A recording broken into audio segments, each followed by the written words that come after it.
नमस्कार, बहुत स्वागत है आप सभी का और मैं हूं रेनी। दिल्ली दंगों के दौरान हुए आईबी अधिकारी अंकिता शर्मा हत्याकांड में कड़कड़ुमा कोर्ट ने बड़ा फैसला सुनाते हुए पूर्व आम आदमी पार्टी पार्षद ताहिर हुसैन समेत 5 दोषियों को उम्र कैद की सजा सुनाई है। अतिरिक्त सत्र न्यायाधीश प्रवीण सिंह ने ताहिर हुसैन, नजीर, आसिम, जावेद और अनास को हत्या सहित विभिन्न धाराओं में दोषी ठहराया। हालांकि ताहिर हुसैन को आईपीसी की धारा 120 बी और 129 के आरोपों से बरी किया गया है। ये मामला वर्ष 2020 में उत्तर पूर्वी दिल्ली में नागरिकता संशोधन कानून यानी सीएए को लेकर भड़की हिंसा के दौरान आईबी अधिकारी अंकिता शर्मा की हत्या से जुड़ा है। अंकिता शर्मा का शव चांदबाग पुलिया के पास एक नाले से बरामद हुआ था। पोस्टमार्टम रिपोर्ट में उनके शरीर पर धारदार हथियार और कुंद वस्तु से लगी 51 गंभीर चोटों का उल्लेख किया गया था। मामले की एफआईआर अंकिता शर्मा के पिता की शिकायत पर दयालपुर थाने में दर्ज हुई थी। अदालत के इस फैसले को बहुचर्चित मामले में महत्वपूर्ण माना जा रहा है। अन्य आरोपियों के खिलाफ संबंधित मामलों में कानूनी प्रक्रिया जारी है।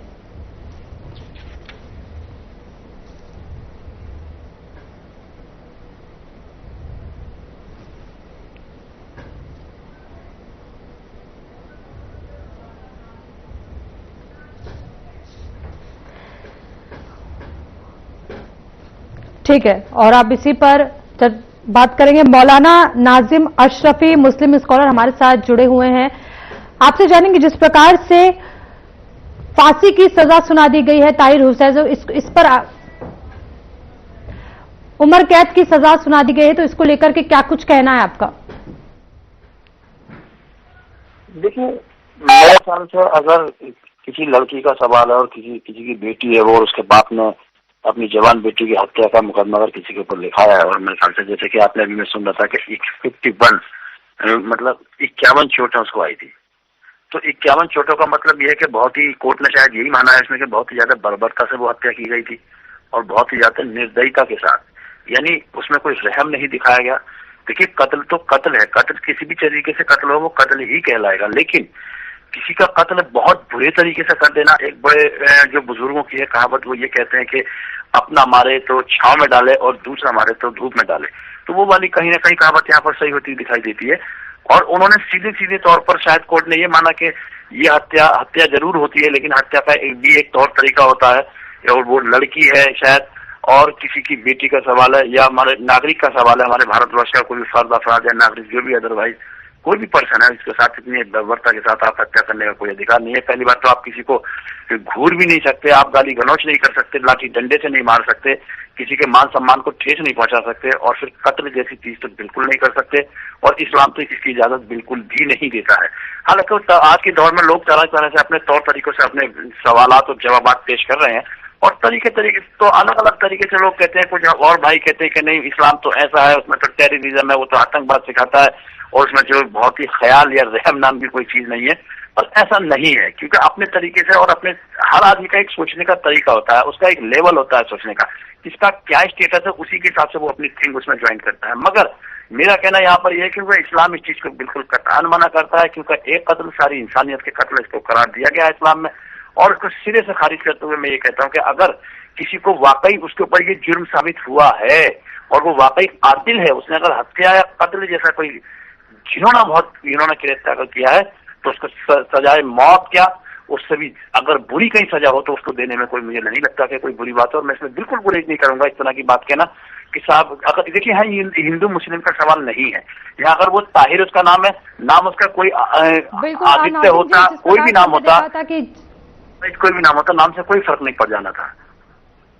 बिल्कुल नाजिम जी, जिस प्रकार से हमने जब ये देखा था, जब ये पूरा मामला उठा था, तो आम आदमी पार्टी के जो नेता थे वो लगातार बचाव कर रहे थे। नहीं, देखिए, मैं आपसे बताना चाहूंगा कि कहीं ना कहीं आम आदमी पार्टी हो, भारतीय जनता पार्टी हो, समाजवादी पार्टी हो, बहुजन समाज पार्टी हो, कांग्रेस पार्टी अदरवाइज कोई भी पार्टी होती है, पार्टी का कोई भी नुमाइंदा जो पार्टी की यानी सियासतदानों जैसी बात करेगा, वो सियासत की बात करेगा। मैं यहाँ मानवता की, इंसानियत की बात करना चाहूंगा, और मैं करना चाहूंगा कि मैं कर रहा हूँ।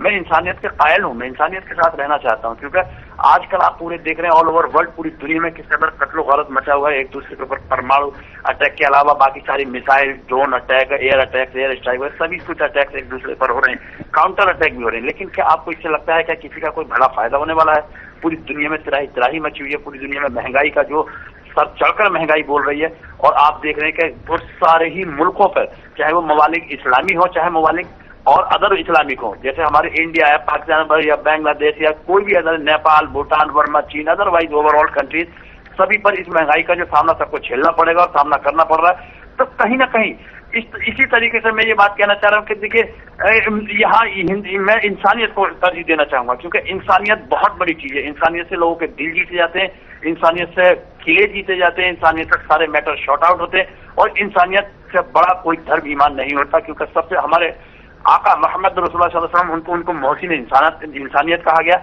यानी इंसानियत के सबसे बड़े इंसान, सबसे बड़े मोहसिन, सबसे बड़े हमदर्द।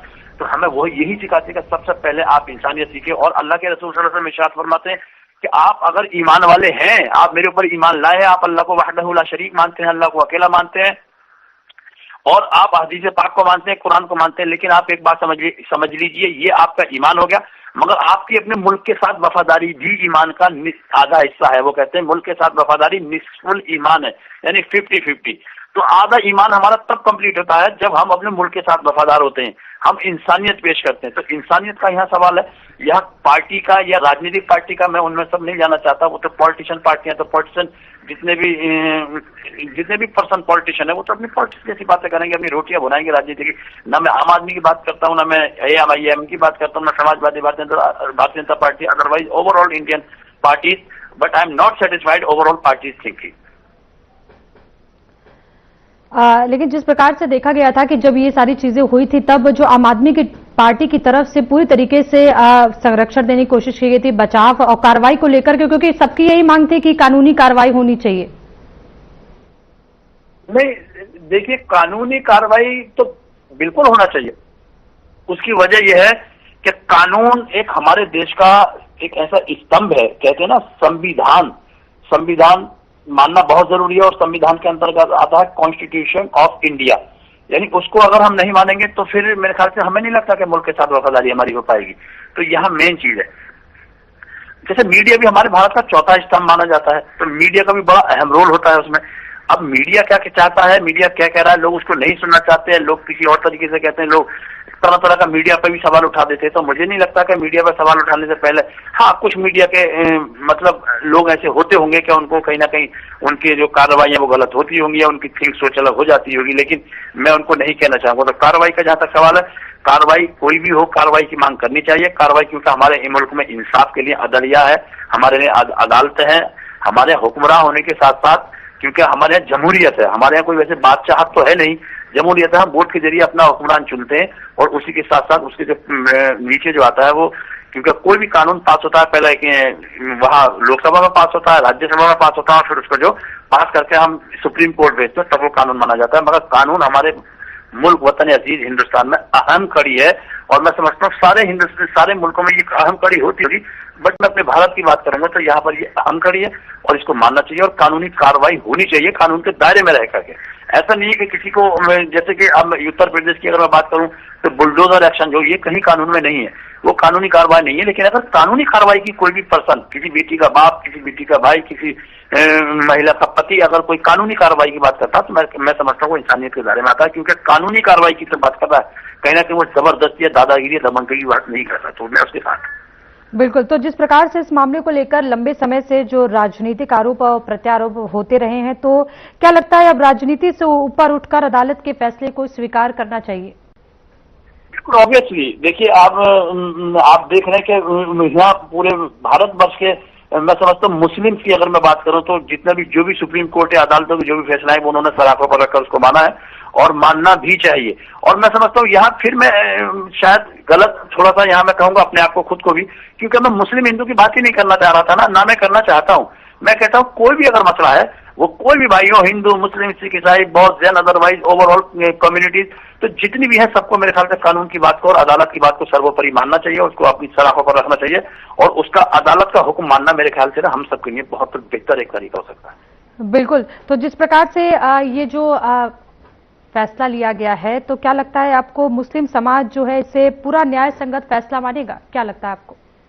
बिल्कुल मानेगा, और मेरे ख्याल से मानना चाहिए, क्योंकि देखिए यहाँ फिर वही बात आ जाती है कि मुस्लिम या समाज की कोई बात ही नहीं है। अगर उसका नाम ताहिर है और उसने वाकई अगर कत्ल उस पर साबित हुआ है, उसने कत्ल किया है, उसने हत्या की है, मर्डर किया है, तो उसको सजा बिल्कुल मिलनी चाहिए। और मेरे ख्याल से सजाए मौत ये एक सही प्रावधान है, क्योंकि ये सबसे बेहतर तरीका है। और इसके अलावा भी अगर किसी हिंदू ने हिंदू का कत्ल किया हो, किसी मुस्लिम ने हिंदू का किया हो, किसी हिंदू ने मुस्लिम का किया हो, या मुस्लिम ने मुस्लिम का किया हो, मैं तो यही अदालतों के सामने ये गुहार लगाऊंगा, उनके सामने अपनी ये दरख्वास्त पेश करना चाहता हूं कि कोई भी जितने भी मर्डर केस है उनमें सीधा उनको सजाए मौत होनी चाहिए। बल्कि उसमें सुनवाई की बहुत ज्यादा गुंजाइश मुझे अच्छी नहीं लगती, और गुंजाइश की कोई शको शुबा वाली गुंजाइश वाली बात कोई होनी नहीं चाहिए।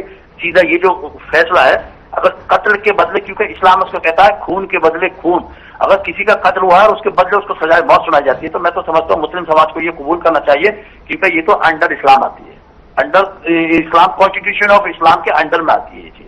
बिल्कुल ठीक है, समझ रहे ना जी ठीक है। नाज़िम अशरफी जी हमारे साथ बने रहिए। हमारे साथ शुभेंदु शेखर अवस्थी, प्रमुख मीडिया रिलेशन विभाग भाजपा दिल्ली से हमारे साथ जुड़े हुए हैं। आपसे जानेंगे शुभेंदु, जो ताहिर हुसैन को उम्र कैद की सजा मिली है, तो क्या बीजेपी इसे न्याय की जीत मानती? क्योंकि जब ये मामला हुआ था तो आम आदमी पार्टी की तरफ से कई बार विरोध किया गया था, इसको लेकर के कई सारी बातें कही गई थी, तो क्या कुछ कहेंगे? यानी कि ये परिवार जो चाहता है कि फांसी की सजा हो, कोर्ट ने खुद कहा ये रेयर ऑफ रेयरेस्ट है, तो मेरे को लगता है परिवार हाई कोर्ट जाएगा और इनकी फांसी की सजा इन 5 लोगों को मांगी जाएगी। ये वो क्लू किट है जिसके माध्यम से दिल्ली में बहुत बड़ा दंगा कराना चाहते थे। शाहीन बाग का पूरा केस आपको मालूम है किस तरीके से दिल्ली को जलाने के लिए, देश को जलाने के लिए पूरा प्रयास किया गया था। उस समय के मुख्यमंत्री अरविंद केजरीवाल जी, उनके नेता मनीष सिसोदिया जी और बहुत सारे नेता ताहिर हुसैन के पक्ष में खड़े हुए थे। आज कोर्ट ने माना कि ये रेयर ऑफ रेयरेस्ट है। पहला, उनको आजीवन कारावास की सजा दी गई, जीवन भर वो अब कारावास के अंदर रहेंगे। ऐसे क्रिमिनल्स को वहीं रहने के लिए जगह होनी चाहिए। फिर भी मेरा मानना है, मैं कोर्ट की जो जजमेंट है उसकी मानता हूँ, उसकी जो उन्होंने जजमेंट किया है रेयर ऑफ रेयरेस्ट के नाम पर फांसी की सजा कम से कम होनी चाहिए थी ताहिर हुसैन को। आगे से आने वाली संतति ये जरूर मानती कि इस तरीके का कोई मर्डर करेगा, कोल्ड ब्लडेड मर्डर, तो वो बच नहीं पाएगा। और भारत के संविधान में इस तरीके के लोगों को जेल, आजीवन जेल या फांसी की सजा होनी चाहिए। फिर भी आज का जो कोर्ट का जजमेंट आया है उसका हम स्वागत करते हैं, और आगे इच्छा करते हैं कि और भी ऐसे केस जो टूल किट की तरह से दिल्ली के अंदर या देश के किसी भी भाग के अंदर लोग आगजनी करके और हिंदू मुस्लिम का आग लगाकर शाहीन बाग ऐसे जो प्रोटेस्ट होते हैं, और उसमें जब ताहिर हुसैन ऐसे लोग मर्डर करते हैं तो उनको एक सबक मिलना चाहिए कि अब भारत में ये सब पॉसिबल नहीं है। बिल्कुल।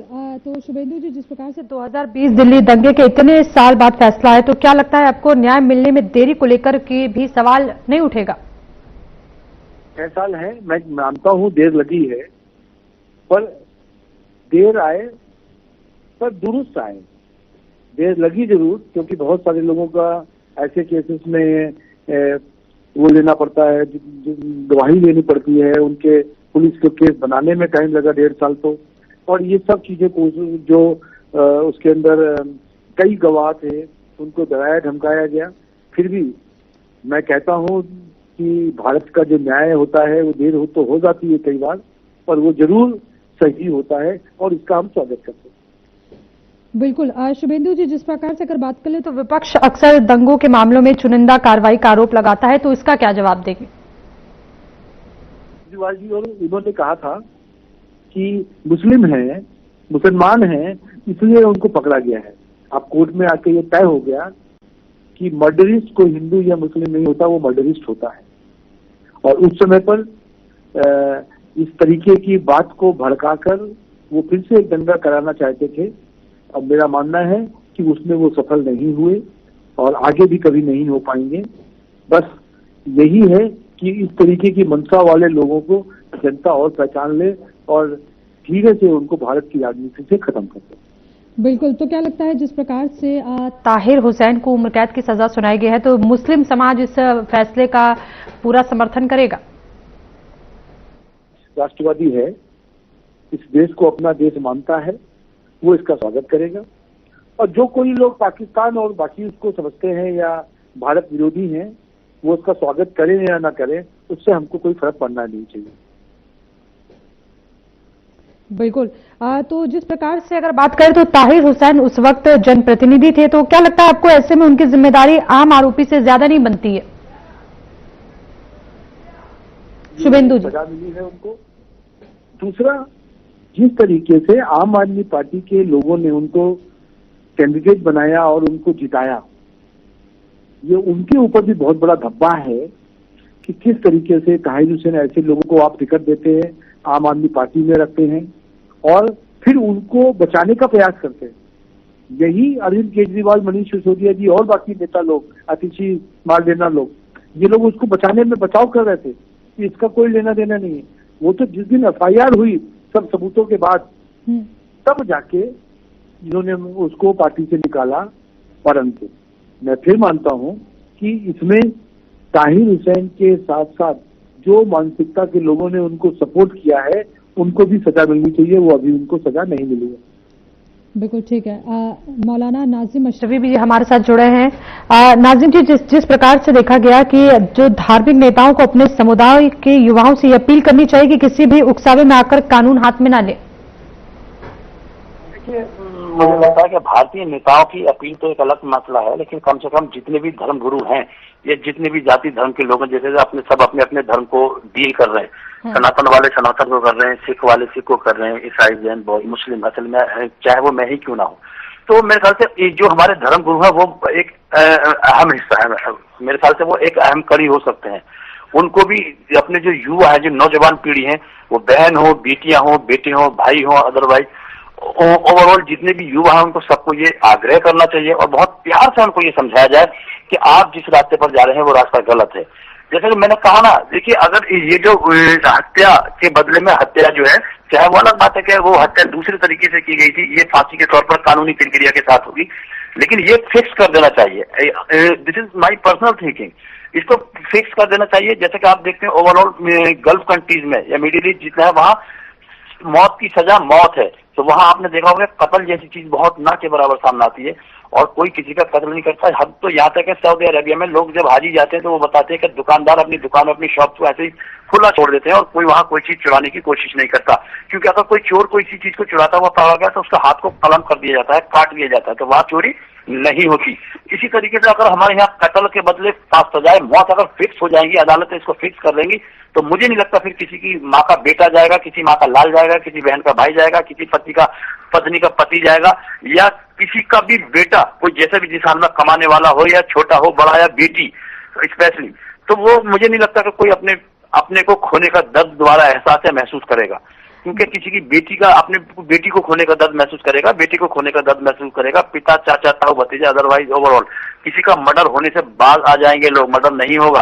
तो मैं तो ये कहता हूँ अदालतों को, हमारे यहाँ की सरकारों पर ये कानून पास करना चाहिए और सरकारें उसे कानून को लाएं और कानून का बिल पास करें और कम से कम सुप्रीम कोर्ट को इसको सौंप दे और अदालतें इस हत्या के बदले यानी मौत के बदले मौत इसको फिक्स कर दे, तो फिर मुझे नहीं लगता कि अदालत फिर आगे किसी का कत्ल जैसी कोई चीज घटना आपके सामने आएगी। बिल्कुल बिल्कुल नाजिम जी, तो इस फैसले के बाद समाज को क्या संदेश जाना चाहिए? धर्म की राजनीति, भीड़ की हिंसा या कानून का राज, आपकी नजर में सबसे बड़ा सबक क्या है? देखिए, धर्म एक अलग मामला है, वो अलग विषय है। धर्म मेरे ख्याल से देखा ना आपने, लोग हुड़दंग ज्यादा करते हैं। मैं धर्म को मानता हूँ, मैं धर्म को मानूंगा, मैं नमाज पढ़ता हूँ, मैं नमाज पढ़ने जा रहा था, नमाज कोई किसी ने रोका है? नमाज आपको मस्जिद में मिल रही है, वहां पढ़ना, घर मिल रही है, घर मिल रही है, आप दिन में 4 बार मंदिर में जाइए, पूजा कीजिए, घंटी बजाइए, आपको कोई नहीं रोक रहा। लेकिन कहीं ना कहीं हम बहुत ज्यादा बड़बोले हो चुके हैं, हम बहुत बढ़ चढ़कर बातें करते हैं। हमारे पास पूजा पाठ का या ये आस्था का सवाल बहुत ज्यादा है नहीं, हमारे पास नमाजें पढ़ने का वक्त नहीं है, हम झूठों पर उतरे पड़े। वो किसी भी धर्म को मानने वाले लोग, आपने देखा होगा कि कितने लोग कहाँ मंदिर में जा रहे हैं, कितने लोग मस्जिद में जा रहे हैं, मस्जिदें खाली हैं, लोग नहीं नमाज पढ़ते। तो धर्म एक अलग चीज है, धर्म दिल से माना जाता है, वो अंदर दिल में बैठा है। गॉड, ईश्वर, भगवान, अल्लाह सबके दिल के अंदर है, मुंह से कहने से नहीं हो जाता। वो जो डरता है ना, जो उसे मानता है उससे डरता है, और जो डरता है उसका खौफ खा के गुनाहों से भी बाज रहता है। तो मेरे ख्याल से ये धर्म के चश्मे से इसको नहीं देखा जाना चाहिए। इसको बस हर आदमी को ये सोचकर खुश होना चाहिए कि किसी की बेटी गई है या किसी का बहुत अजीज, बहुत प्यारा, उसने अपनी जान खोई थी, उसके बदले उसको जो सजाए मौत मिली है, और ये बहुत अच्छा फैसला है, और उसकी कहीं ना कहीं उसके माँ बापों के आंसू पहुंचने जैसा काम करेगा। बिल्कुल ठीक है। शुभेंदु शेखर अवस्थी जी भी हमारे साथ जुड़े हैं। शुभेंदु जी, तो जिस प्रकार से ये जो फैसला सुनाया गया है, तो क्या सरकार की तरफ से अब ये सुनिश्चित किया जाएगा कि पीड़ित जो परिवार को न्याय और उचित सहायता मिले? शुभेंदु जी।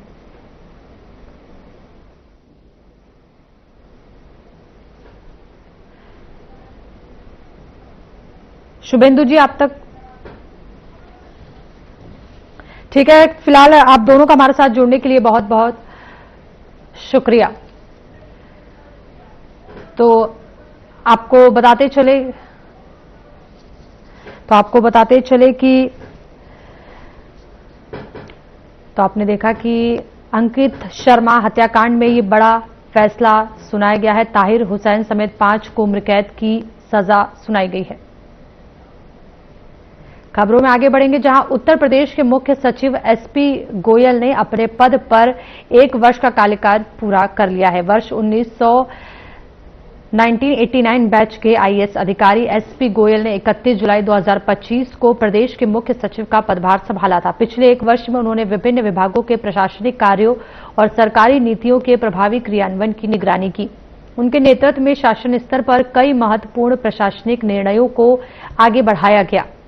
एसपी गोयल 31 जनवरी 2027 तक मुख्य सचिव के पद पर बने रहेंगे, जिससे प्रदेश की प्रशासनिक व्यवस्था में नेतृत्व की निरंतरता बनी रहेगी। तो देख सकते हैं 2027 तक कार्यभार संभालने की जिम्मेदारी उनको मिल गई है। मुख्य सचिव का 1 साल पूरा हुआ है, 2027 तक संभालेंगे जिम्मेदारी। प्रशासनिक नेतृत्व का ये अहम पड़ाव 2027 तक वो ये जिम्मेदारी को संभालेंगे। और इस बुलेटिन में फिलहाल इतना ही। बने रहिए हमारे साथ। नमस्कार।